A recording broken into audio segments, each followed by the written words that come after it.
¿Cómo están? Bienvenidos a un capítulo más de Jóvenes Politiqueros. El día de hoy se nos viene un capítulo espectacular con un candidato, un personaje, ¿qué podemos decir espectacular? Que nos viene a aportar muchísimo al capítulo del día de hoy. Para partir y presentar... ¿Estás hablando de mí? Tú eres del equipo, ya no es lo mismo. Para partir presentando, estamos con Ricardo Neumann, abogado, ex constituyente en el primer proceso, precandidato a diputado. Tiene otras características más en su currículum, pero ¿cómo estás, Ricardo? Muy bien, estoy como fan, así como cuando lo invitan al estudio del programa que a uno le gusta. La verdad es que yo cuando me encontraba con Fernando, nosotros no nos habíamos topado antes, pero siempre que me topo un joven politiquero, la verdad es que me dan ganas de ser 10, 15 años más joven y participar de la mística que han armado ustedes. Así que de verdad me declaro fan, lo digo muy sinceramente, no es ser políticamente correcto. Me encantaría tener menos edad para ser un joven politiquero, pero bueno, aquí estamos, feliz de estar acá. Alma joven, que es lo que importa. Alma joven. No, y yo todavía me encuentro joven, la verdad. Sí, de todas maneras. Cuando yo era chico y me hablaban de una persona de 40, yo decía, uy, qué viejo. Pero ahora que yo estoy a 3 años de cumplir 40, yo digo, oye, pero sí, un lolo. Solo 40. Claro. Solo 40. Así que... Estamos con el clan politiquero Fernandito. Hoy día se nos vienen unos temas muy, muy buenos. O sea, partiendo un poco por la batalla cultural, hablar un poco de qué se trata, de qué es desde Gramsci hasta Janet Jara. Tenemos un espectro bastante amplio. Así que para partir un poco conversando de este tema, me gustaría escuchar a Ricardo respecto un poco de este neomarxismo gramsciano. ¿Cuál es tu opinión y cómo lo explicas tú a la gente en simple? Que es algo muy, muy difícil, importante. Mira, yo la verdad es que parto en Aristóteles, justamente para que no quede la sensación que el ocupar inteligentemente la cultura es una cuestión de izquierdas, porque no lo es. Es parte de las reglas del juego democrático, porque básicamente la cultura es el sistema de creencias, comunicación y relacionamiento que tiene una sociedad en un momento y un lugar determinado. Y evidentemente que eso es parte del juego político, y no es algo de la izquierda. Y Aristóteles lo dijo hace mucho tiempo, siglo V antes de Cristo. Aristóteles, que fue profesor de Alejandro Magno, le dijo a Alejandro, mira, si tú quieres conquistar el mundo, Alejandro, además de un ejército poderoso, preparado, profesional, tú necesitas construir un teatro al medio de cada ciudad que conquistes. Porque cuando la polis, cuando esa comunidad conquistada se reúne en un espacio ritual, porque los griegos no solamente veían el teatro como un espacio estético, artístico, sino que era una realidad espiritual y también normativa, y esa comunidad que vive ese ritual del teatro se empieza a sentir identificado con los personajes, con los valores, con los principios que se transmiten en la historia, y se produce lo que Aristóteles decía que se llama la catarsis, que es esta liberación espiritual que tiene la audiencia cuando efectivamente se compenetra y se identifica con la historia y con el personaje principal. Ahí realmente se produce la conquista, porque cuando tú lleves tu ejército preparado y profesional a la nación o al territorio siguiente, para que no se te rebelen la ciudad que tú estás dejando, bueno, tienen que sentirse parte de tu cultura. Y cuando un terreno recién conquistado, una ciudad recién conquistada, una nación recién conquistada se identifica, por ejemplo, con los principios de Antígona de Sófocles y entiende también que normativamente, por ejemplo, es fundamental enterrar a los muertos, bueno, ya les diste una realidad normativa, estética y política finalmente. Entonces, esto de ocupar la cultura, entre comillas, ocupar suena como medio instrumentalizador, pero esto de la cultura y la política, la verdad es que viene de Aristóteles. Y si tú te fijas, por ejemplo, cuando se producen fenómenos como el de la conquista de América, la conquista fue un proceso que evidentemente tuvo su realidad militar, tal como le hubiera gustado a Alejandro Magno, pero la conquista de América también venía con una historia, con un símbolo, con un crucifijo. Colón no solamente llegó con militares, Colón llegó con curas, que quizás al medio de cada ciudad conquistada no construían un teatro, pero que hay al medio de cada ciudad hay una iglesia, hay un espacio ritual donde se junta una comunidad a ser parte de una historia compartida. Y cuando las historias se comparten y cuando los principios, los valores y las virtudes que representa el personaje principal de esa historia, en este caso yo estoy analizando obviamente el catolicismo desde una perspectiva cultural, no tiene nada que ver, yo en mi caso soy creyente, pero bueno, ahí se genera comunidad política. Y por lo mismo no es raro que lo primero que se quema cuando se rompen los pactos de comunidad política son esos espacios rituales, las iglesias, los teatros y también los monumentos, las estatuas, porque también es la negación de esa historia quizás más secular que también nos conforma como comunidad política. Por eso en el estallido y en ese proceso constituyente que participé yo, que fue más bien un reality show, más que un proceso constituyente un proceso formal. traumático. Si tú te fijas que era lo primero que se trataba de desmembrar, porque evidentemente se trató de desmembrar la integridad institucional, pero eran los símbolos, era la historia, era aquello que finalmente hasta el año 2019 nos identificaba como comunidad. Había que darle un borrón y cuenta nueva. Y eso es cultural. Y como te digo, y por eso me gusta partir con Aristóteles y no con Gramsci, no es patrimonio exclusivo de la izquierda. Y yo soy un fiel creyente y un fiel defensor en eso. No, y de hecho, si nos vamos a corrientes más progresistas y conservadoras y las comparamos, los progresistas, o si tú quieres en términos gramscianos, esta batalla cultural era una guerra por normalizar ciertas ideas, por convertir un determinado conjunto de ideas en ideas comunes, en ideas naturales. Naturalizar ciertas cosas para que a los ciudadanos se les hicieran propias.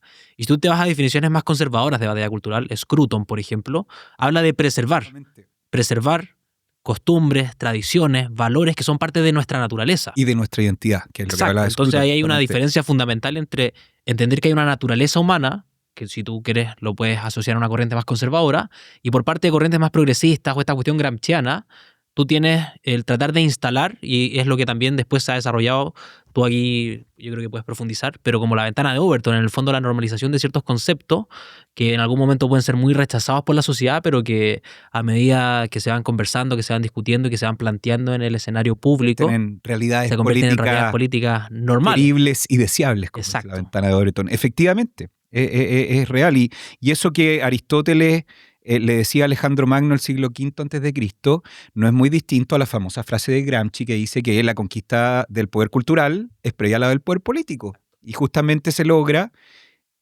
infiltrando en todos aquellos espacios de sentido. ¿Cuáles son los espacios de sentido? Los espacios educativos, académicos, los espacios de comunicación, por supuesto, los espacios gremiales, los espacios culturales propiamente tal, que Gramsci los llamaba los medios de expresión, para diferenciarlos de los medios de comunicación, los medios que son más bien artísticos, pero si te fijas, los medios de comunicación, los gremios, los medios de expresión, el arte, finalmente son expresiones del sistema de creencias predominante en una sociedad determinada.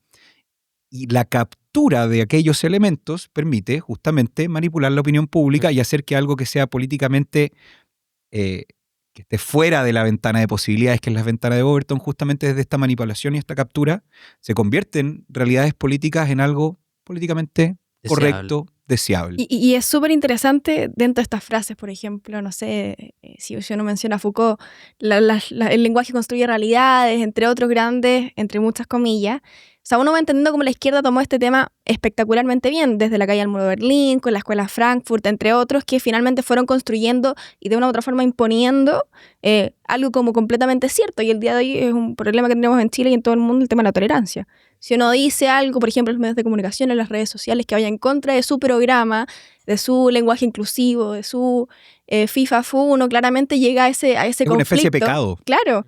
De hecho, si te fijas, tiene una realidad media espiritual, religiosa, bien potente, porque o estás conmigo o estás en mi contra, o compartes mis sistemas de creencia y eres mi amigo, o no lo compartes y eres mi enemigo. Y eso es esencial y estructuralmente contrario a la democracia. Y por eso toda corriente política que define en absoluto los sistemas de creencias culturales no es democrático. Y justamente ahí viene, y ahora sí podemos hablar de marxismo cultural. Claro, y es ese neomarxismo que en el fondo, a través de esta cuestión gramsciana, de manual de lo que se encarga es de ir generando tensión social. Lo hemos visto, lo vimos en la propuesta constitucional de la que tú fuiste parte, en una experiencia dramática. Religiosa, literalmente a propósito de lo que estamos hablando. Fue una experiencia media religiosa. Uno era el hereje. Y si nosotros se nos tildaba de hereje, nos cancelaban como herejes. Pensar distinto en la Convención Constitucional era más que un legítimo derecho dentro de un contexto que tenía que ser democrático, era básicamente una herejía, un pecado. Así se sentía. Muy religioso todo, pese a que la izquierda trata de atacar la religión. Es que como lo da, y piénsenlo un poco la gente que nos está escuchando, cómo dan vuelta el discurso, como con esta presunta idea de que aceptan a todos, de la inclusión, de la tolerancia y del respeto, pero finalmente aparece un Richie Neumann en la convención diciendo algo sensato, correcto, y no, automáticamente es el hereje, el enemigo, el falaz. el engatusador que quiere que el capitalismo y el imperialismo de Estados Unidos abarque todo lo que... No, por supuesto. Oye, pero si fue tanto que se pasaron de rosca, que Impresionante. en la convención del año 2022 fue tanta la tensión social que generaron que los mismos pueblos, si tú quieres, indígenas, por ejemplo, les dijeron que no. O sea, las Se les comunidades indígenas desfondó. más potentes le dijeron, oye, nosotros no queremos esto. Está una cuestión totalmente identitarizada, en el fondo con unos identitarismos muy potentes que no nos representa. Yo soy de la Araucanía y los mapuches lo que te decían era, nosotros en gran parte somos un pueblo que está integrado. Es decir, acá hay Quilaqueo Martínez. Hay una integración cultural entre chilenos e indígenas. Y el texto lo que presentaba era una cuestión distópica con una realidad alterada. Te divide Claro. el mundo entre buenos y malos. Obviamente el marxismo cuando se originó, muy inspirado en la dialéctica hegeliana, que obviamente te explica la realidad desde la oposición. Tesis, antítesis, síntesis. Eso es la dialéctica hegeliana, lo tomó Marx, lo tomó Engels y dijo, bueno, la historia se produce desde el choque de clases. Y en ese caso, en el marxismo más tradicional, más clásico, bueno, era el choque entre el burgués y el proletario. Pero si tú te fijas, finalmente el elemento esencial del marxismo es el choque, es el conflicto. Exacto. Porque de ese conflicto, obviamente, arriba revuelto ganancia pescadores, como se dice en el campo, el marxismo se hace del poder y después no lo devuelve nunca más. Y ese marxista cuando te hablaba de democracia era en oposición al burgués. Exacto. Claro. No era porque ellos querían en la democracia, que es hoy día una cuestión que puede estar muy en boga y que se puede Exactamente. sacar en estos días. Oye, pero si Marx en sus textos hablaba de democracia, de que había que apegarnos a la democracia, pero no era La Porque democracia una que- democracia, como dice la Una democracia candidata Jara, histórica. una democracia distinta. distinta, claro. Una democracia Una distinta. democracia distinta. ¿Y por qué te cuento esto? Porque finalmente lo que partió en algún momento, inspirado en la dialéctica hegeliana, como un marxismo entre el proletario y el burgués, bueno, en el siglo XXI es el mapuche contra el chileno. No es compatible contra la teoría marxista que exista un chileno que se considere también Exacto. mapuche. No, o eres mapuche o eres chileno. Es que, claro. Indigenismo. O, por ejemplo, feminismo, el hombre contra la mujer. Si pensemos, por ejemplo, cuando se dieron cuenta que el discurso ya del proletario ya no llamaba a nadie, no calentaba a nadie, tuvieron que cambiar y dar vuelta un poco este discurso. Uno puede ver autores como, no sé, Ernesto Laclau, Chantal Buffet, que dan vuelta y generan esta idea, piensan esta idea muy bien hecha, porque estuvieron años ideándolo, años aplicándolo, hasta que llegamos al día de hoy, que es un absurdo total. Uno ve en Estados Unidos las universidades que ya no son madres, son personas gestantes. Entonces, yo creo que es un absurdo total. No sé cómo lo ves tú, De Ricardo. todas maneras, y de las cosas locas que pasaban en la convención era justamente, a propósito de Laclau, era una redacción hecha a punta de significantes vacíos. Si tú te fijas y lees un poquito el mamarracho, que se le dice que, mira, por lo menos yo creo que tiene un valor histórico porque de alguna u otra forma es la izquierda más radical y refundacional en Chile que te puso todo su plan. Y eso es interesante, pero dentro de los peligros jurídicos que tenía una constitución, que uno de sus objetivos es justamente constituirnos como comunidad política a partir de las certezas jurídicas que tiene que dar un texto súper objetivo en su interpretación, Ujú. bueno, te llenó de significantes vacíos. Entonces te hablaba de la perspectiva de género. Todo tenía que ser interpretado desde la perspectiva de género. Significante vacío, porque suena bonito, pero Mujer no ¿dónde sé. está definido jurídicamente la perspectiva de Claro. género? Y cuando hay algo que jurídicamente no está definido, especialmente a nivel constitucional, eso ¿a quién le da el poder? Le da el poder al burócrata de turno, que tiene finalmente la interpretación de la ley desde una perspectiva que él llena de contenido. Es un continente vacío, decía Laclau, que finalmente al que tú le quieres dar el poder, les das el poder de interpretación. Y algo tan importante como una constitución estaba totalmente abierta a las subjetividades interpretativas del burócrata de turno. Y todos los elementos más sensibles de la vida de las personas, salud, vivienda, educación, justicia, Bueno, estaban subordinados justamente no a la ley. Eso era lo grave, no a la constitución. Estaban sujetos a la interpretación de un burócrata de turno que definía a quién sí y a quién no le tocaba tal derecho. Y eso en teoría marxista también es fundamental, si este era el plan perfecto. Porque cuando tú le das al burócrata de turno el poder de definir a quién le toca y a quién no, aquellos elementos más sensibles de la vida de las personas, tú le das el sartén por el mango para manipular.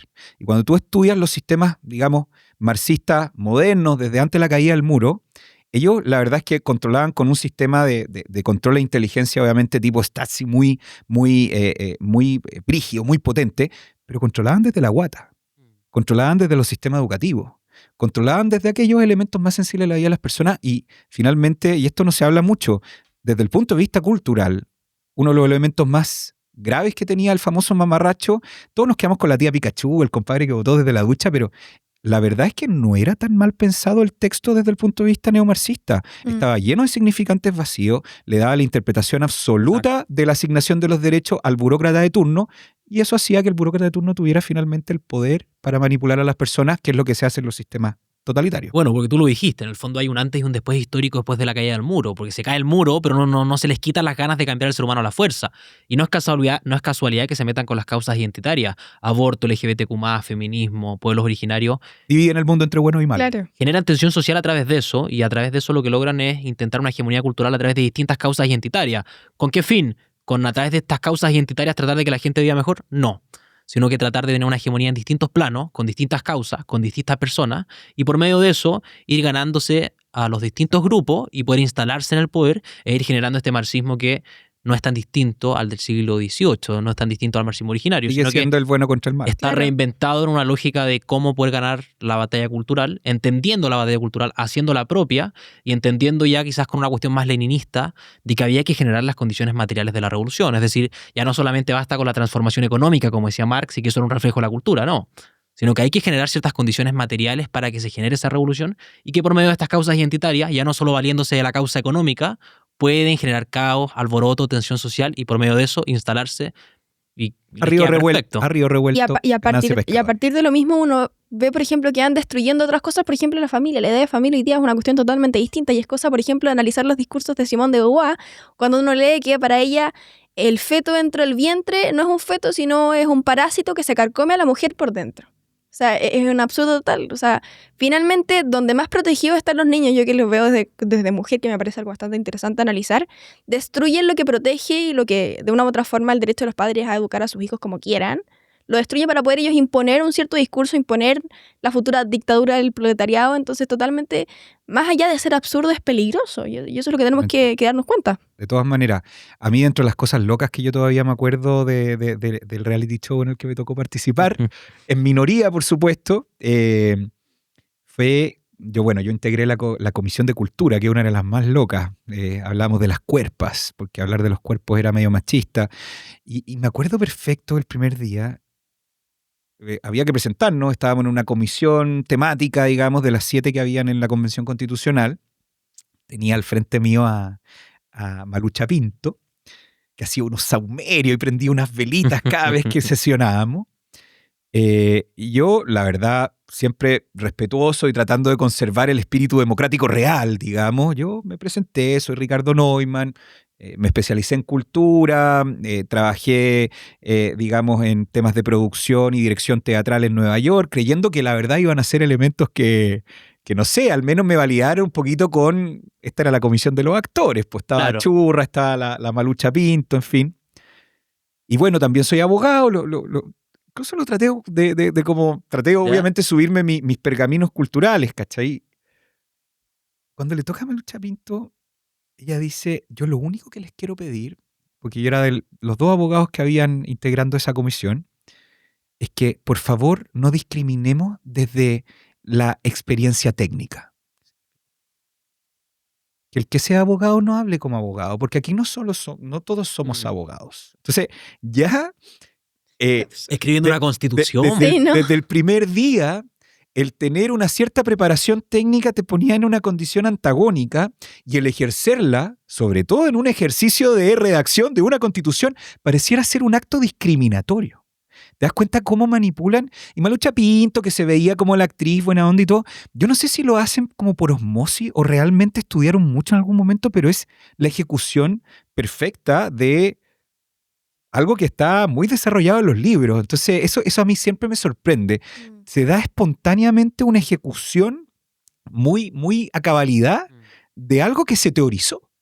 Y eso yo lo encuentro muy, muy interesante y encuentro muy interesante el que la derecha tenga la capacidad de pensar y de verdad creer que la cultura va mucho más allá que un panorama de fin de semana, que algo meramente, Ir al museo. meramente distractivo, lúdico, un mero panorama de entretenimiento y entender que la cultura finalmente moldea el sistema de creencia. Oye, y vámonos a un panorama de entretenimiento de todos los chilenos por muchos años, que hoy día están más en declive, pero que desde los 90 hasta los 2015, 2020, yo creo que estaban en auge las teleseries. O sea, las teleseries a principios de los 2000 comenzaban a deconstruir la figura del hombre, de la mujer, a deconstruir la heterosexualidad y a deconstruir una serie de cosas con el fin de ir normalizándolas, haciéndolas, como tú decías, políticamente deseables. Viendo la ventana de aborto. Y si tú vas una década después, ya no es solamente la deconstrucción del hombre, ni aquellas insinuaciones de estos grupos LGBT, sino que ya era transexualidad, y ya era una serie de cuestiones donde ni siquiera se respetaba la biología del ser humano. Es decir, todas las teleseries, ya en las últimas de los últimos años, en las más progres, ya tenías en el fondo una instalación completa de lo que podríamos y que hoy día ya está más en boca de todos, que es la cultura woke. Y lo fueron haciendo de forma progresiva, normalizando ciertas cosas hasta que se hacen políticamente deseables, como decías tú. Y es chistoso porque yo esta conversación la he tenido con colegas actores, productores, directores, y obviamente los más de izquierda te dicen que en realidad tu punto es como el huevo o la gallina, porque no es que yo haga una deconstrucción deliberada de la figura, no sé, del concepto de familia, ponte tú. Yo estoy haciendo simplemente un reflejo de la realidad a través de mi teleserie, a través de mi película. Entonces, no es que yo esté deconstruyendo la familia a través de mi historia, sino más bien yo estoy representando en una ficción algo que es previo, que es una familia deconstruida. Que a todo esto, bueno, obviamente es un muy buen argumento, medio falaz, pero eso fue la segunda cosa como súper anecdótica que me pasaba dentro de esta deconstrucción deliberada que tenía el proceso constituyente, que no pasó de la comisión, pero en la Comisión de Cultura también parece que hablar justamente, incluso de la palabra familia, pareciera haber sido como una especie de atentado discriminatorio, y había una indicación que proponía que cada vez que en la Constitución se hablaba de familia, que en este mamarracho la verdad es que no se nombraba muchas veces igual, pero se hablara del concepto redes funcionales de apoyo. O sea, es totalmente de construcción del lenguaje. Claro. Es Orwell, es 1984, es una neolengua, porque la lengua finalmente, al ser una de las expresiones principales de la cultura, construye realidades y además no solamente construye realidades, sino que define la manera en que nos comunicamos y pensamos. Por eso es tan grave hoy día en Chile que nuestro sistema educativo, los niños lleguen a cuarto, sexto básico sin leer y escribir, porque no es solamente que les falta una herramienta básica para la vida, sino que les falta una herramienta básica para entender la realidad. Y por lo mismo, creo yo que es tan maquiavélicamente nefasto el plan, porque yo lo veo como un plan, de que efectivamente una de las cosas que hace la izquierda radical es deconstruir totalmente el sistema educativo. Sacarle el mérito, sacarle el esfuerzo. El que se esfuerza, tal como me decía Malucha, tú eres abogado y si es que aplicas tu técnica, la verdad es que me estás discriminando. Bueno, parece que en el sistema educativo el que era un poco más mateo era una especie de generador de desigualdades, se reemplazó el mérito por la tómbola. Quitarle los patines a los niños. Si lo llamo a la política pública, en palabras del ministro Izaguirre, hay que sacarle los patines. Que hoy día también está en boca de la candidata presidencial Janet Jara y que lo plantea como una persona esencial en su comando. Y ahí donde que hablaba de sacarle los patines a los niños para ponérselo a los donde otros. Tú te das cuenta que finalmente lo que podría ser una muy mala cuña del ministro Izaguirre, que el trasfondo era de igualdad, es una ingeniería social terrible.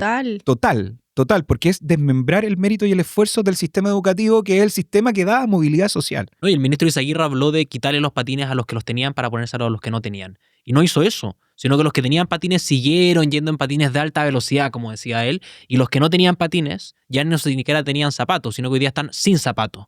Es decir, empeoró la calidad y empeoró las condiciones. Y una de las cuestiones que era una herramienta transformadora en Chile, una cuestión que nos destacaba a nivel mundial, me atrevería a decir, con los países de la OCDE con una movilidad social más alta, hoy día ya no está. Es decir, esta herramienta transformadora que era la educación pública, que era una herramienta, si tú quieres, que nos permitía la igualdad social, que nos permitía a nosotros ser más iguales de lo que lo fueron nuestros abuelos, que permitía que existiera una movilidad intergeneracional, es decir, que nuestra generación sea más iguales de lo que la fueron las anteriores. La educación pública era una herramienta muy valiosa en ese sentido. Y la izquierda lo destruyó. Tú nos contabas en off una anécdota que nos podrías contar ahora de los congresos del Partido Comunista. Quería ir para allá porque de repente uno piensa que, no sé, desde las expresiones más poco inteligentes que uno veía en la Convención Constitucional, bueno, era poco inteligencia, pero no, la verdad es que aquí hay un plan deliberado, hay algo que es mucho más de fondo a lo que uno podría atribuir a una mala cuña o a una convención desbordada. Y efectivamente, lo hablábamos justamente en off, quiero contar esa historia, porque lo que pareciera ser una situación espontánea en realidad es planeada. Y el año 2006, el Partido Comunista Chileno estaba en su peor momento. Se había muerto Gladys Marín hace poco. En esa época, de hecho, cuando hablábamos del Partido Comunista, se hablaba de la izquierda extraparlamentaria. O sea, esa izquierda que ni siquiera tenía la capacidad de tener un representante en el Parlamento. Eso era la izquierda comunista, el Partido Comunista del año 2006. No le daba ni siquiera para tener un parlamentario. Pero ellos, como piensan en términos culturales y no como lo hace muchas veces la derecha, que solamente planifica en función de la elección que está a la vuelta de la esquina, tenemos un periodo de 4 meses. O responda a lo que le dice la izquierda. La izquierda finalmente se junta, el Partido Comunista, a definir objetivos de largo plazo. Y el año 2006, en noviembre, se junta en el 23º Congreso del Partido Comunista las nuevas metas para el gobierno democrático en Chile. No tenían representación parlamentaria. Y establecen una serie de objetivos a mediano y corto plazo. El primero de ellos era, por supuesto, la madre de todas las batallas, nueva constitución. Esto fue el año 2006. El segundo, a propósito de lo que estábamos hablando, reforma educacional. El tercero, reforma tributaria. Y el cuarto de los elementos era cambio del sistema político, alias eliminación del sistema binominal. Habían otros objetivos, todos de alguna manera se han ido cumpliendo, pero estos 4 yo me quiero focalizar, porque esto fue el año 2006, año del Movimiento Pingüino. El Movimiento Pingüino empezó a sacar estas pancartas. Fue la primera vez que la reforma educacional era uno de los objetivos, que se hablaba de fin al lucro, fin al copago, fin a la selección, en fin. Se empezaron a llevar a la calle lo que en un principio era un papel roñoso de un encuentro comunista. Año 2011, los mismos pingüinos lo llevaron de nuevo a las calles a través de otro movimiento ciudadano instrumentalizado, que fue el movimiento estudiantil, en el que yo además me siento muy presente porque yo fui el candidato que perdió contra Giorgio Jackson en la FEUC el año 2010, así que para mí es una especie de trauma. Pero si tú te fijas, el año 2011 nuevamente se llevaron esos objetivos a la calle.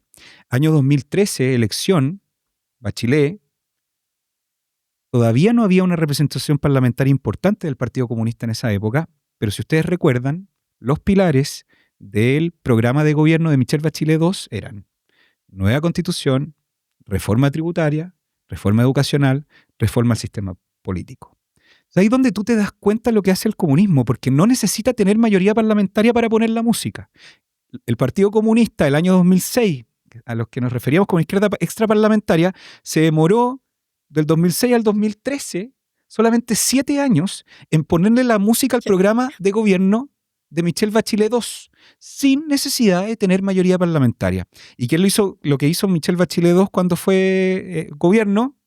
Trató de cambiar la constitución, no le resultó, pero reforma educacional, fin al lucro, fin al copago, fin a la selección, con la famosa ley de inclusión, reforma tributaria, que hoy día ya está demostrado que de hecho, pese a que Bachelet II subió los impuestos, el nivel de recaudación bajó porque ahogó la actividad económica. Curva de Laffer. Exacto. Reforma al sistema político, eliminó el sistema binominal, y yo siempre digo que ese fue el principio del fin de la institucionalidad en Chile.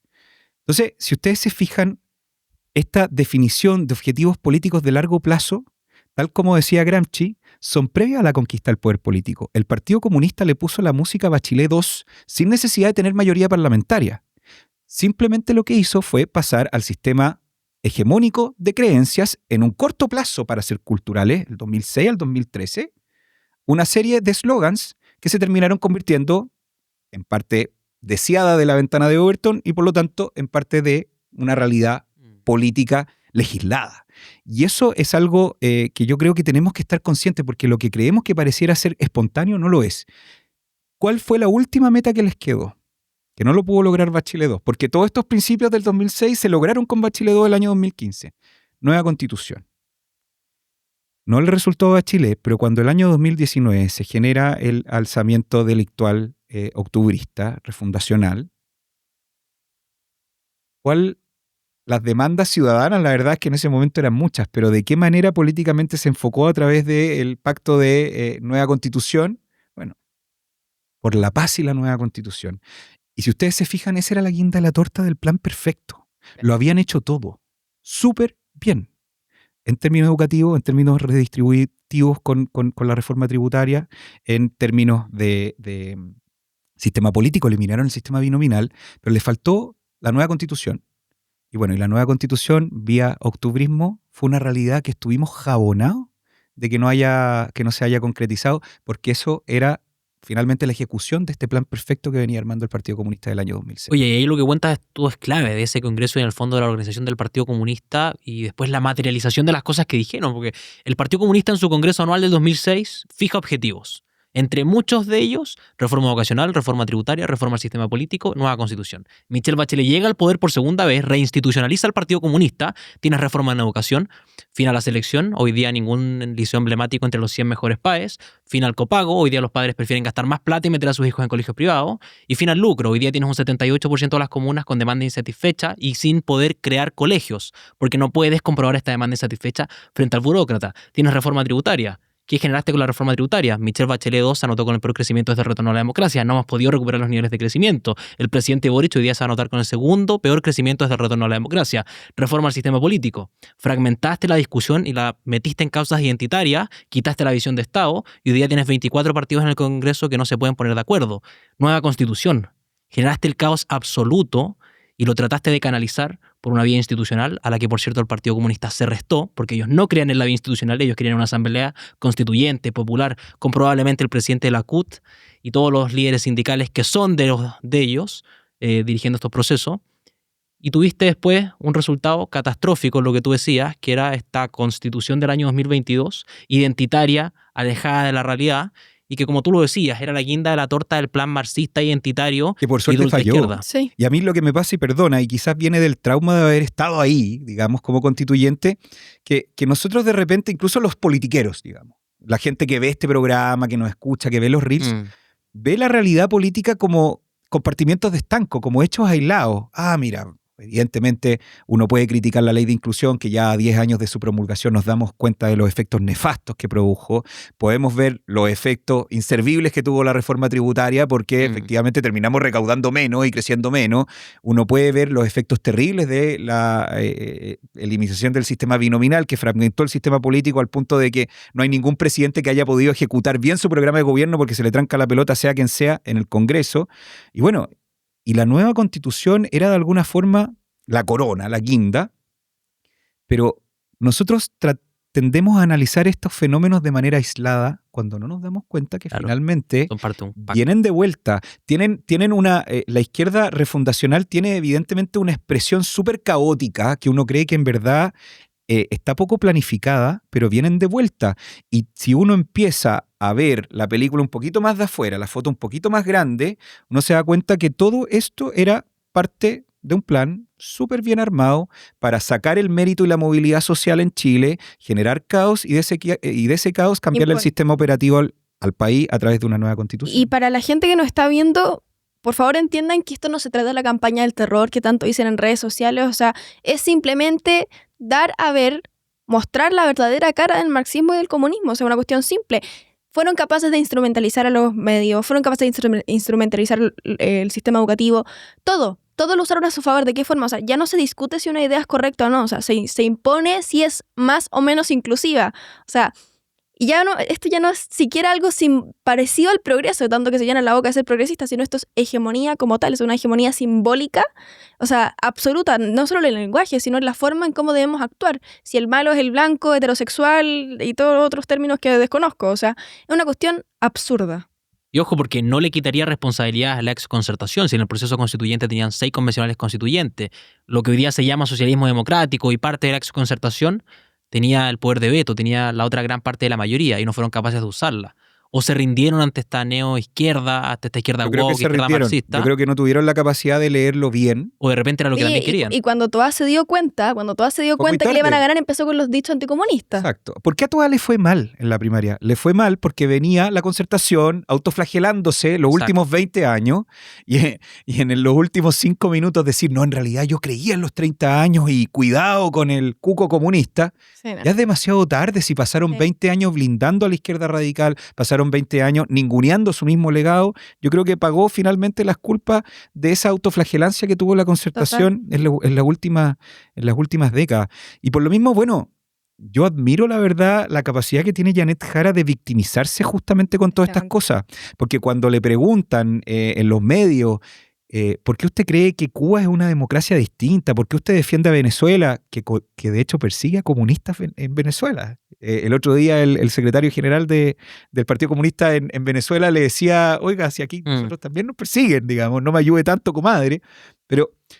Y ella tiene una capacidad increíble, Janet Jara, decir, ay, ya salieron de nuevo con la cuestión. Como si la pregunta no fuera legítima, digamos. Y no fuese importante. Y como si efectivamente no hubieran hechos suficientes en la historia universal para efectivamente que la opinión pública tenga el derecho a saber, oiga, usted es comunista, el comunismo tiene más de 100 millones de muertes a su haber, cada vez que ha llegado al poder se ha quedado con el poder, cada vez que ha llegado al poder ha destruido los países a los que ha llegado al poder.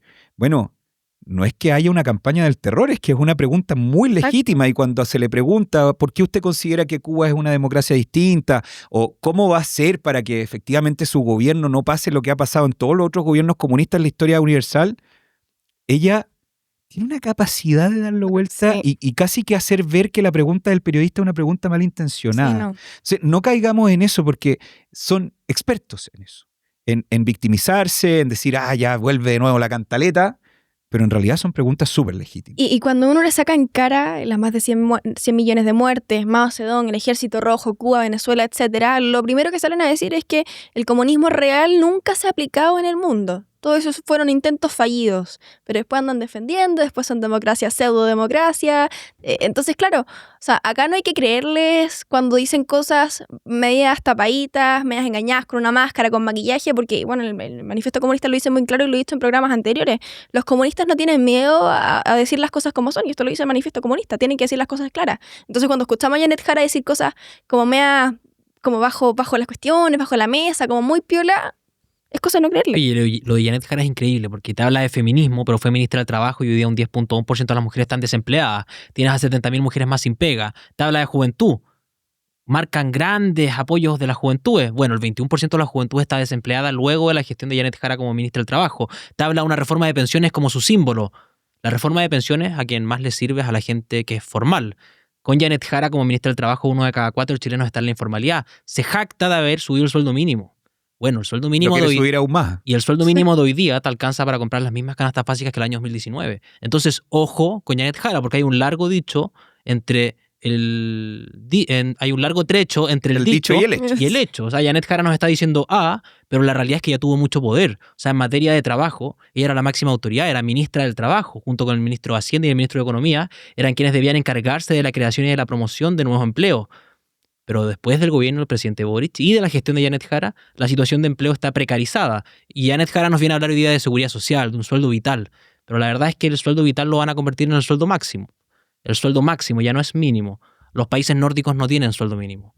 Y es porque entienden que hay deberes de los ricos, que hay deberes de los pobres, y que dentro de los deberes de los ricos ¿Y aquí? Es pagar lo justo. Y acá están convirtiendo el sueldo mínimo en el máximo porque están ahogando a las pymes, están ahogando a las distintas personas que quieren emprender y no a los ricos, como es lo que ellos quieren hacer ver, que tienen la capacidad para poder efectivamente adaptarse a los cambios que ellos hacen por ley.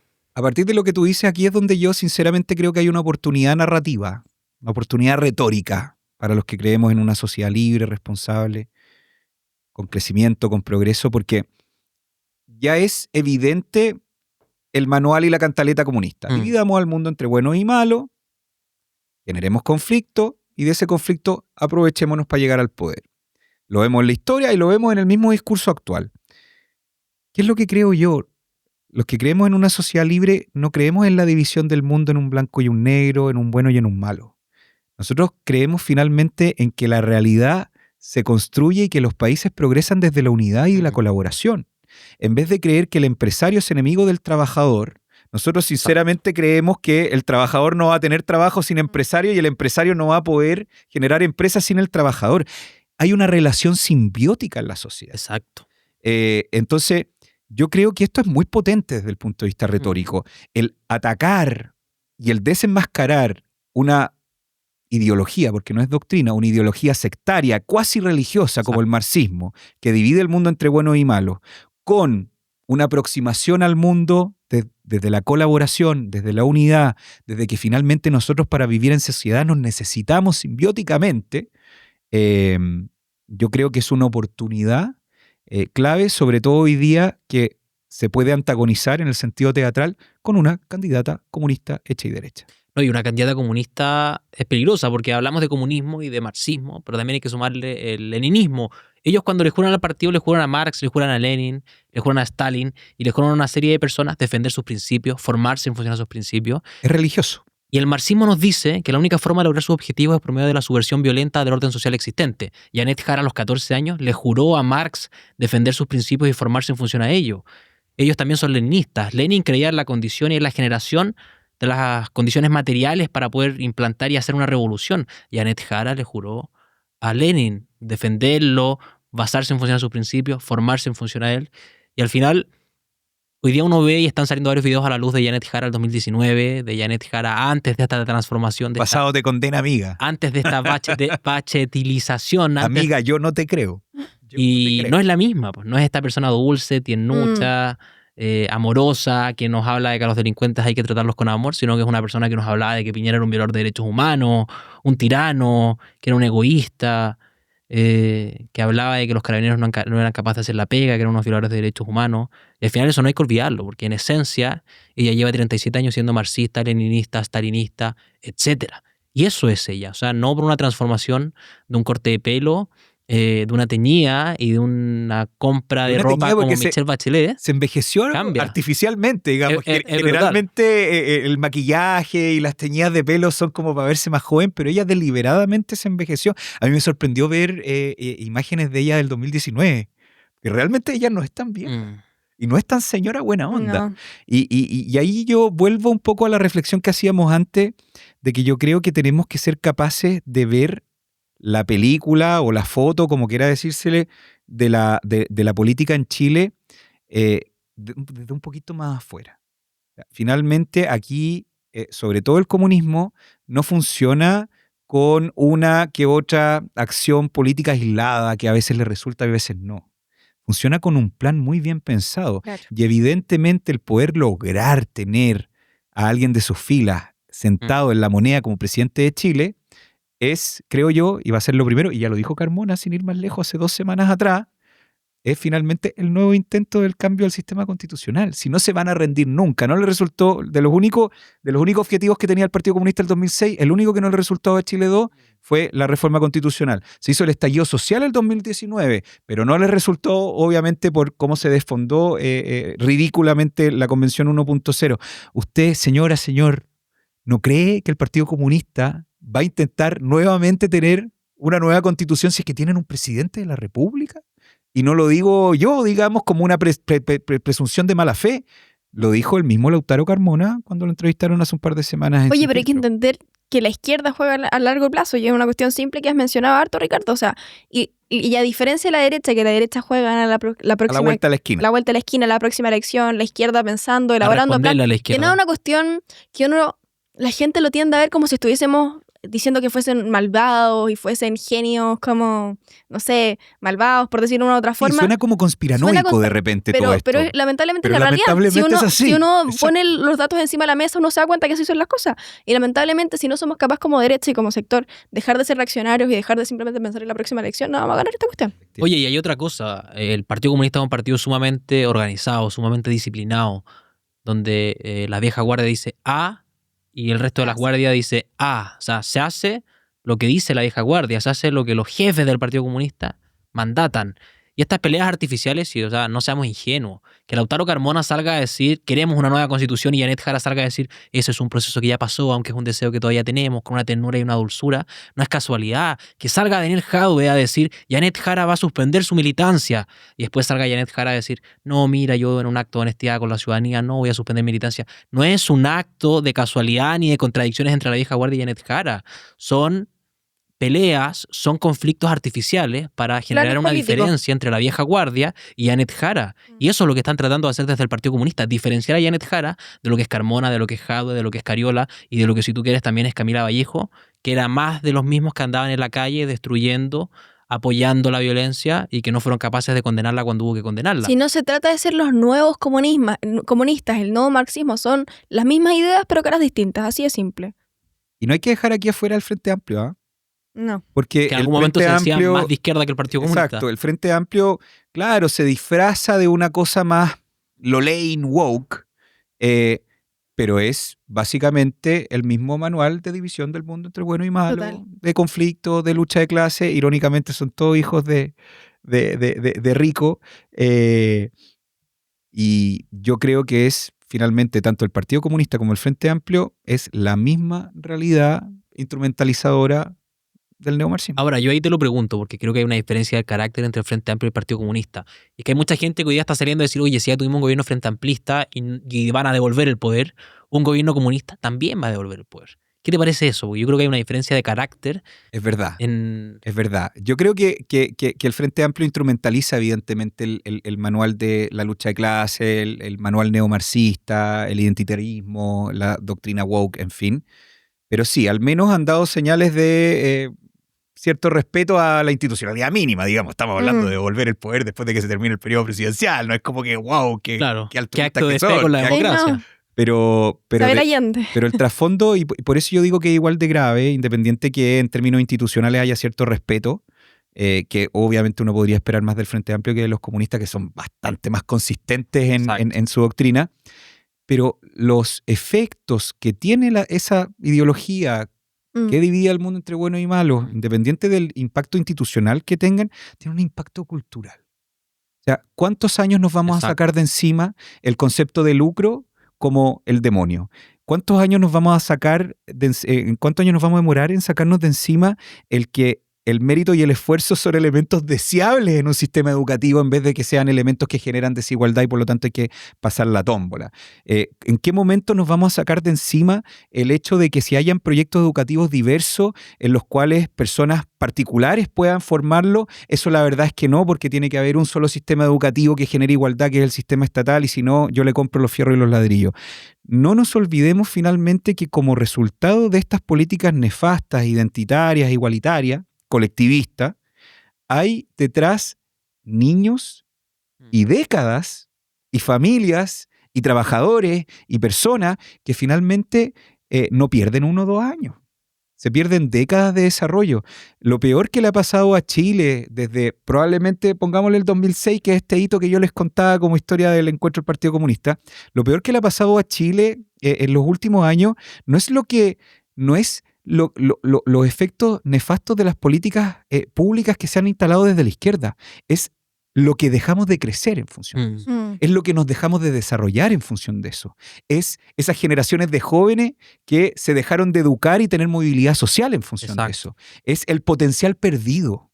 Nosotros siempre vemos, y somos muy buenos, evidentemente, y con mucha justicia para demostrar lo nefasto de las políticas públicas y cómo han generado, y los efectos nefastos que han generado las políticas públicas de izquierda colectivista.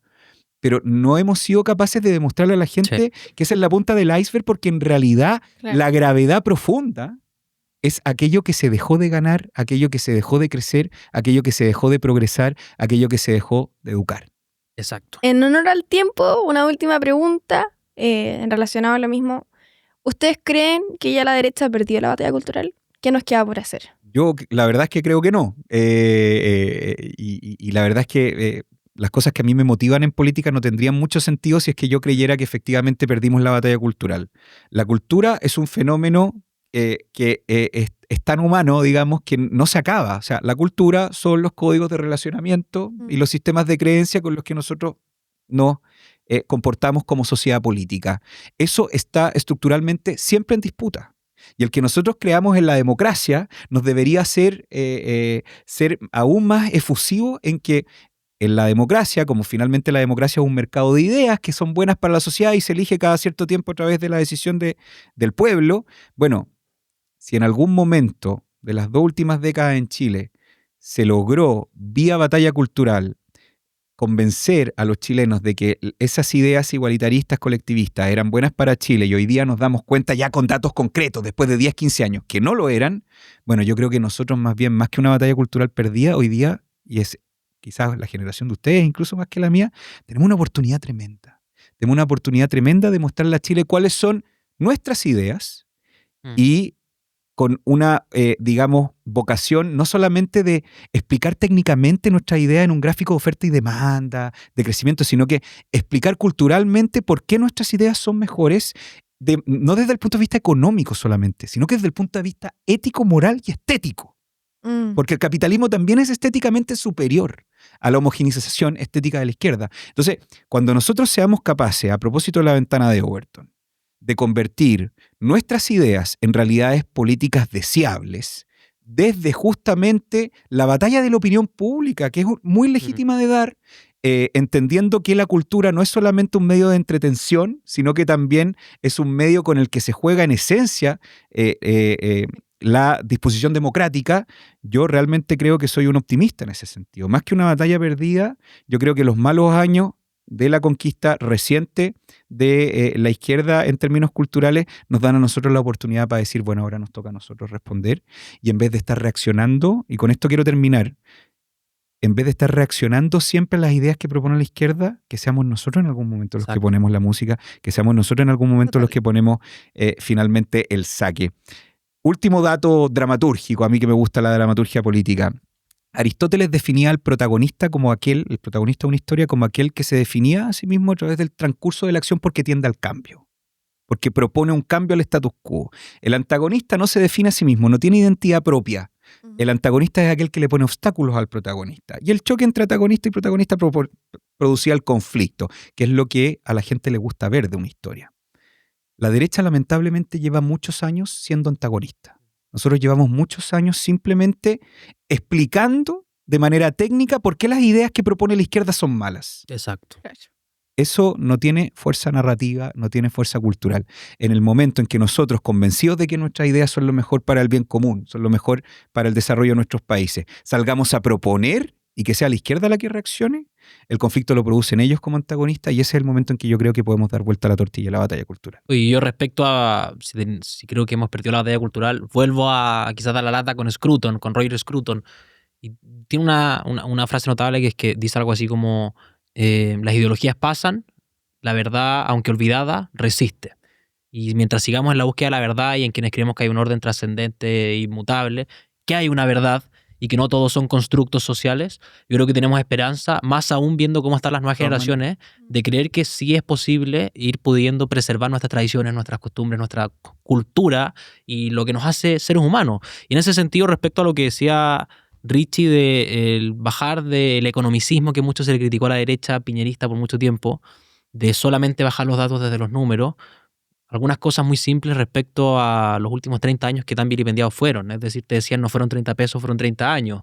Pero en esos 30 años tú tuviste y pasaste de 200.000 estudiantes en educación superior a 1.400.000, que no son números, son que los hijos ganan 2.5 veces más de lo que pudieron ganar sus padres por medio de la educación superior.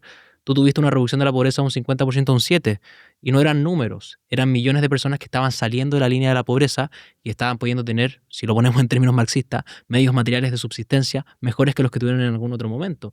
Y así con una serie de cosas en las que nos damos cuenta que no son solo números, sino que detrás de los números hay personas. Así como hoy día la ministra Toá nos dice que la cifra de homicidios, la ex ministra Toá, ex candidata presidencial, nos dice que las cifras de homicidios son las habituales y que mueran 20 personas a la semana es lo habitual. No son 20 números, no es un número en el Excel. O sea, son 20 personas, son 20 familias, son 20 conjuntos de... Son 20 vidas humanas. Y me encanta, y eso es muy profundo y sale de esta cuestión solamente numérica. Me encanta lo que dices de Roger Scruton, porque él decía que la naturaleza humana siempre va a ser más potente que cualquier intento de ingeniería social. Oye, y con esta linda reflexión nos despedimos de este capítulo muy bueno. Por supuesto, mandarle un abrazo a Cunia Studios, que siempre nos recibe muy bien. Agradecerle a Richie y a Fernando el día de hoy. Y eso, nos vemos. Chao, chao.